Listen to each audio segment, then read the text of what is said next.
30 September 2024 saya balik dengan pembahasan Nexo USD. As usual kita masuk di Saxo, ngomongin di daily. Ada yang menarik nggak teman-teman? Tentu ada yang menarik. Apa sih yang menarik? Jawabannya adalah adanya base.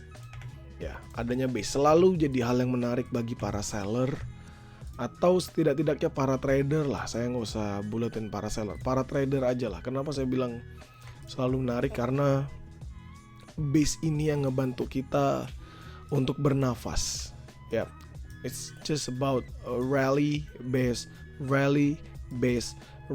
and this one it's gonna be base, akan membentuk base baru. It means kita bisa entry buy pun kita juga bisa entry sell. There's a lot of chance kita bisa entry sell. There's a lot of chances juga kita bisa entry buy. Ya, both of it kita bisa manfaatkan keduanya dengan signifikan. Now kita ngomongin dulu area yang terbentuk saat ini. Kalau misalnya kita ngomongin basically secara line, this is the highest level. Saya pakai this one. This is the only highest level 267 2.82.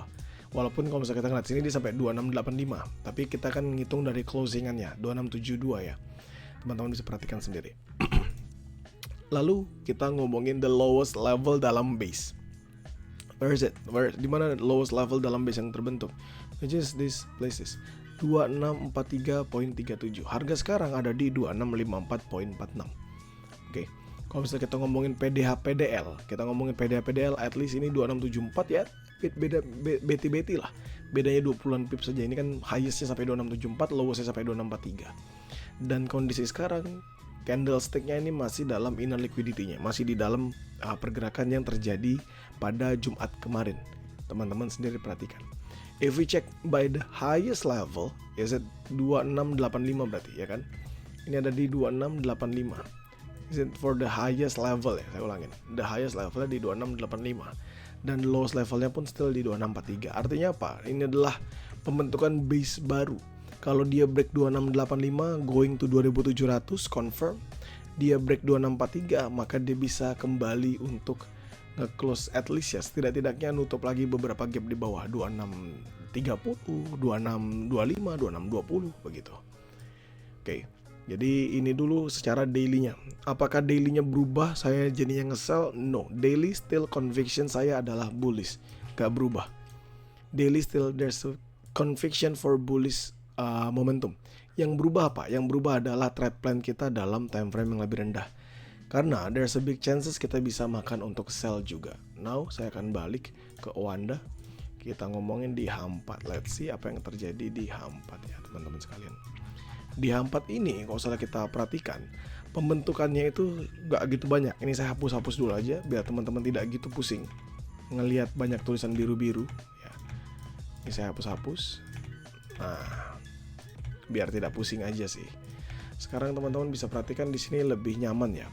Kalau misalnya saya ubah ini menjadi garis, ini adalah area yang dia nggak pernah break sih di H4. Dan ini area sudah dari kemarin ya saya share-nya. Ini di berapa lowest-nya? Kalau misalnya kita tarik this one, kita ambil pakai penanda harga aja. Ini di 2651.9, 2652 lah teman-teman sekalian. Di H4 loh ya. Di H4, bukan di H1. Ini H4. Artinya apa? Ya selama dia mampu untuk still strong above 2652 di H4, artinya there's a big chance masih akan melakukan yang namanya rebound.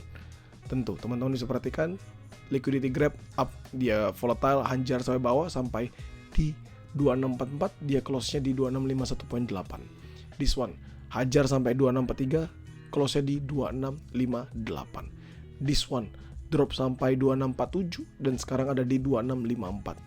See, apa yang terjadi ya? Teman-teman bisa perhatikan bahwa there's a big level di sini. Ada area yang kuat mempertahankan, nggak drop lebih bawah. Kenapa? Karena kalau dia drop lebih bawah, big potential dia akan nutup gap yang kebentuk di hari Selasa ini. Selasa 24 September. Ya, jadi di 2638 lagi.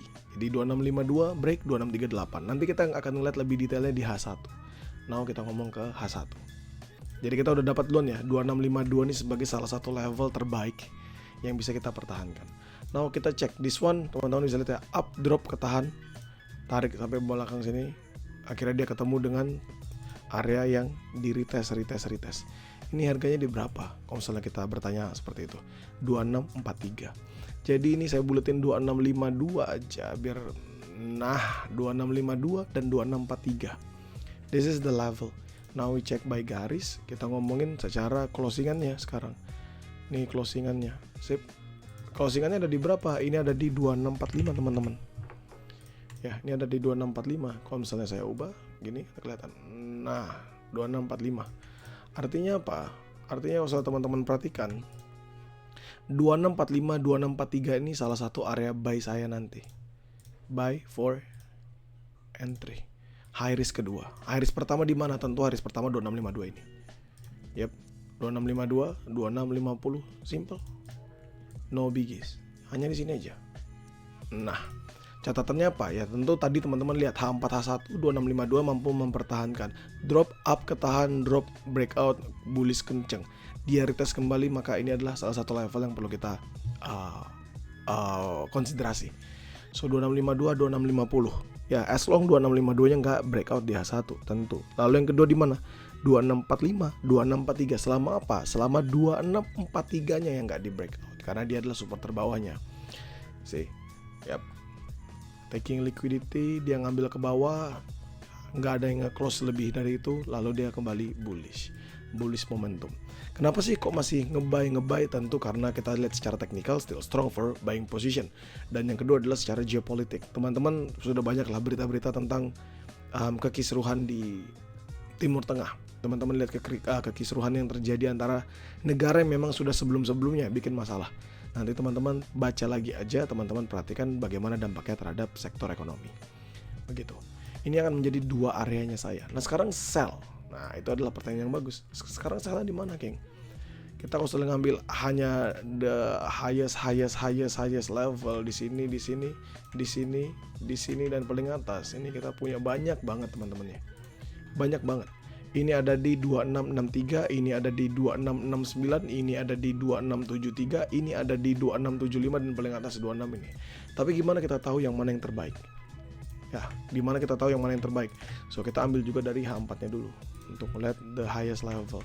H4 garis makan this one dan makan this one. Nah, ini satu dan paling atasnya sendiri. Kenapa sih kok kayak gini kita ngambilnya? That's actually good question. Ini ada di berapa? Ini ada di 2661.4. Saya buletin 2662 aja. Oke, saya buletin 2662. Kenapa? Ya teman-teman lihat sendirilah. Close selalu di bawah itu walaupun dia ada LQ grab sampai 2665, 2663. Jadi 2662 sebagai patokan atas. Lalu nextnya ada di 2669. Saya buletin jadi 2670. Dan yang paling atas sendiri ada di 2677. Yep. Nah ini kan dari H4 ya. Kita balik ke H1. Nah, sekarang teman-teman akan lihat zone-nya yang terbentuk from the shadows. This one. Ini sampai 2664, berarti 2662, 2664. Lalu nextnya ada di 2670 sampai 2672. Oke. Jadi ini adalah areanya. Kalau misalnya dia berhasil break bagaimana? Simple teman-teman. Kalau misalnya dia strong breakout dan drop, ketahan misalnya dia retest di sini dan dia berhasil break, maka target selanjutnya 2677. Gitu. Oke, target selanjutnya kita ke 2677. Jadi akan retest untuk makan di 2680-an ini, which is also a good places for us untuk nge-sell. Tapi kenapa kita patok dulu sebelumnya? Karena if we take it this untuk membentuk sesederhana ini aja, maka retest dulu dia di sini 2662, 2664. Dia perlu nge-retest, dia perlu break this level. Kalau dia nggak berhasil break this level, masih akan ada dalam minor downtrendnya. Oke, teman-teman, kenapa nih kok bisa dibilang minor downtrend, King? Emang kan tadi katanya bullish convictionnya. Yes, gampang lihatnya teman-teman. Kalau kita ngomongin market structure, apakah dia membentuk yang namanya higher high baru? No. Ini high, ini low. Ini apakah lebih tinggi daripada sebelumnya? No. So what we call this one, kita sebutnya sebagai lower high. Ya, lower high lagi, dia drop. Di sini masih lower high, dia drop. Maka ini apa yang terbentuk namanya teman-teman? Lower low. Dia up lagi namanya apa? Lower high. Dia drop lagi berarti namanya akan membentuk lower low. Nextnya what will happen? Lower high, lower low. Sampai kapan? Sampai dia break out that level. Sampai dia break sehingga terjadinya change of character. Simple. Kalau misalnya teman-teman bingung, saya sudah share banyak video untuk smart money konsep di playlist saya. Kalian bisa tonton di YouTube saya ya. Jadi sesederhana seperti ini, 2662, 2664 akan menjadi area sell saya untuk yang high risk. Lalu nanti nextnya 670, 77 ini nggak akan saya abuse, hanya sebagai patokan saja. Siapa tahu nanti di siang bisa kita abuse. Kalau nggak, saya hanya patokan. Kenapa? Karena entry sell saya nanti akan ada di 2682 sampai 85. Itu sell terakhir. Ya, buy medium risk di mana? 2616, 2614. This one. Jauh. Yap. So, maybe that's all. Teman-teman bisa sesuaikan dengan trade kalian masing-masing. Nanti pastikan kalian juga menonton, seandainya saya sudah upload lagi videonya, untuk kalian bisa paham lebih detail. Pastikan metode trade yang kalian jalankan ya sudah kalian jadikan map king ini sebagai referensi lah. Jadi kalian fokus dengan metode trade yang kalian jalankan. Bagi teman-teman di Growcow, nothing to be worried about, karena saya pasti akan selalu share hasil mappingnya di dalam grup dan teman-teman bisa ngikutin. Thank you.